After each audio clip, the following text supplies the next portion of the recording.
लक्ष्मण जी कहते भैया क्या देख रहे हैं? भगवान ने कहा लक्ष्मण ये देख रहे हैं कि कोई दिख जाए तो उनसे पूछ लो। लक्ष्मण जी ने कहा हमें कौन मना करेगा? अरे इतना सब लोग प्रशंसा कर रहे हैं कि विश्वामित्र जी के साथ 2 राजकुमार आए हैं, इनका बल ऐसा है, पराक्रम ऐसा है, सब लोग तो हमें जानते हैं। अरे हम नगर भ्रमण करने के लिए निकले, तभी तो सब लोग आकर दर्शन करने के लिए आतुर हो गए थे। कैसे देखा नहीं भैया आपने? जब सब दर्शन करने के लिए आ गए तो भैया पुष्प लेने के लिए कौन मना कर देगा? राम जी ने कहा नहीं पूछ कर लेंगे। एक माली पर दृष्टि पड़ी और जैसे माली पर दृष्टि पड़ी तो वैसे ही भगवान ने कहा कि अरे काका हमारा नाम राम है, हमारे गुरु विश्वामित्र जी के साथ हम आए हैं, उनकी पूजा के लिए हमें कुछ पुष्प चाहिए, तो यदि आप अनुमति कर दें, यदि आपकी आज्ञा हो तो इस वाटिका में प्रवेश करके हम कुछ अच्छे अच्छे पुष्प चुन लें, पूजा के लिए पुष्प चाहिए। और जैसे ही इतना सुना तो वो माली कहता है राघव जी आप हैं बड़े सरल, लेकिन हम आपको बगिया में जाने नहीं देंगे। बगिया बिच जान न दई हो राम जी विनती सुनो। ये हम आदेश नहीं कर रहे, ये हम आपको आदेश नहीं दे रहे कि हम नहीं जाने देंगे, आप प्रवेश नहीं कर सकते। आपको जो चाहिए, जो फल चाहिए, जो फूल चाहिए, कुछ भी आपको चाहिए हो तो आप हमें बता दीजिए, वो दल वो फूल हम सब कुछ आपको ला कर देंगे, लेकिन हम आपको नहीं जाने देंगे। लक्ष्मण जी ने कहा लो और पूछो। अरे कोई नहीं था, आराम से जाते, पुष्प चयन करते, पुष्प ले करके चले जाते। अब पूछने के चक्कर में प्रभु भैया कुछ नहीं मिलेगा, ये तो सीधा सीधा कह रहा है कि विनती कर रहे हैं और मना कर रहा है ऐसे कि हम जाने नहीं देंगे। क्यों? वो माली कहता है कि प्रभु हम इसलिए नहीं जाने देंगे क्योंकि यहाँ पर श्री जनक दुलारी जानकी जी आती है और आपके विषय में हमने बहुत कुछ सुन रखा है। आप आज आए हैं, आपका काम भी बन नहीं पाएगा। श्री रघुनंदन जो सुनिए हम बाग के भीतर जान न देंगे, जादू बड़े तुम जानत हो सोई जान के टोना आप चलेंगे। आप बहुत जादू जानते हैं और वही जादू जानकर वही जादू से आप यहाँ पर फुलवारी में भी टोना कर देंगे, टोटका कर देंगे। राम जी मुस्कुरा रहे हैं, खड़े खड़े लक्ष्मण जी भी खड़े हैं। ये कह क्या रहा है? कौन सा जादू और कौन सा काम बिगड़ जाएगा? तुम्हारी कहता है आए रही मिथिलेश की नंदनी सो के ही भांति सुबात बनाई है, पग के परी पथरा तक उड़ गए, कर के परे बिरवा उड़ जाए। प्रभु आप हमसे कुछ छिपा नहीं सकते, हम सब जानते हैं।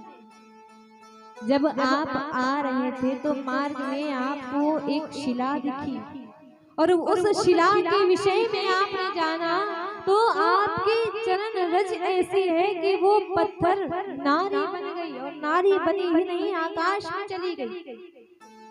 तो जब पत्थर भी नारी बन जाते हैं, आकाश में चले जाते हैं, तो प्रभु क्या आपके हाथों में इतनी भी शक्ति नहीं होगी कि ये बिरवा भी नारी बन जाए? और ये अगर चले गए तो जानकी जी किस भांति से अपना काम बनाएंगी, कैसे पूजा करेंगे? और दूसरा भाव ये भी है कि आप कमल के समान नेत्रों वाले हैं। इस बगिया में भंवरे बहुत हैं, वो भंवरे पुष्पों को छोड़ करके आपके आसपास घूमेंगे। आपके मुख को कमल समान कहा गया, नेत्रों को कमल समान, हाथों को कमल समान कहा गया, पूरे अंग आपके कमल के समान हैं। कहीं भंवरा आकर के डंक मार जाएगा तो आपको क्षति होगी भगवान।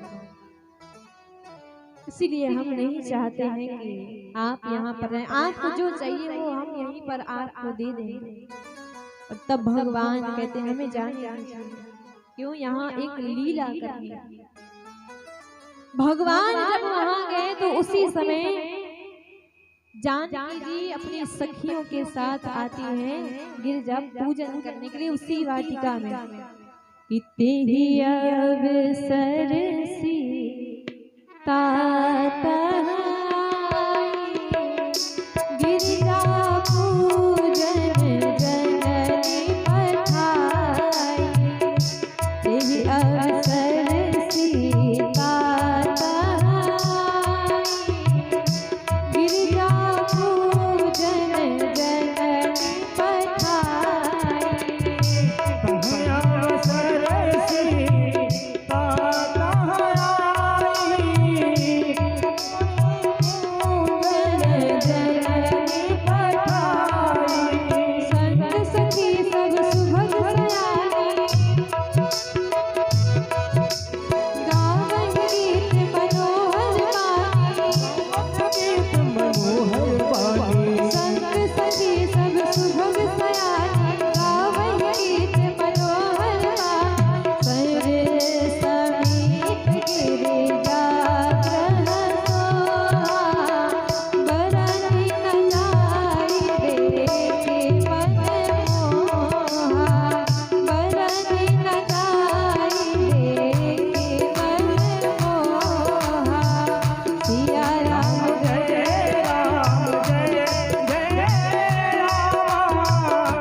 उसी समय जानकी जी आती है। जानकी जी का आगमन होता है गौरी मैया के पूजन के लिए, और अकेली नहीं आई, अपने सखियों के साथ आई।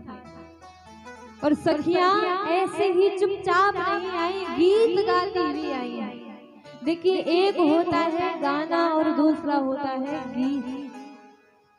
गाना गा करके हम संसार के लोगों को रिझाते हैं, और गीत गा करके हम भगवान को रिझाते हैं, मैया को रिझाते हैं। सुंदर सुंदर गीत गाती हुई आई उसी वाटिका में, सुंदरता से स्नान कर पुष्प चयन करके आज मैया का पूजन कर रही है। और जब पूजा कर रही है तो आज मैया बड़ी प्रसन्नता के साथ, अधिक अनुराग के साथ पूजा करें। पूजा की अधिक अनुराग। अच्छा, एक बात और है, राम जी को नहीं मांग रही है, मांग रही है निज अनुरूप सुभग वर मांगा। जैसे हम हैं वैसा ही सुंदर हमें वर मिले, वैसा सुंदर पति मिले। अब अच्छा, एक बात बताइए, जानकी जी सांवली है कि गोरी है? सीता मैया गोरी थी कि सांवली थी? गोरी। राम जी सांवले थे। तो जब पूजा कर रही तो क्या कह रही है? निज अनुरूप सुभग वर मांगा। जैसे हम हैं वैसा ही वर मिले। अब भाव तो अर्थ तो अलग आते हैं तो विस्तार बहुत हो जाएगा। कुछ संत कहते हैं कि जानकी जी ने जैसे हम गोरी हैं वैसा गोरा पति मिले, गोरा पति मिले हमें। लेकिन फिर जब राम जी को देखा था तब पुनः गई थी, पुनः पूजा की थी, तब राम जी को मांगा था। तो यहाँ जानकी जी पूजन करने गई, राम जी से भेंट उनकी वहीं पर हुई थी।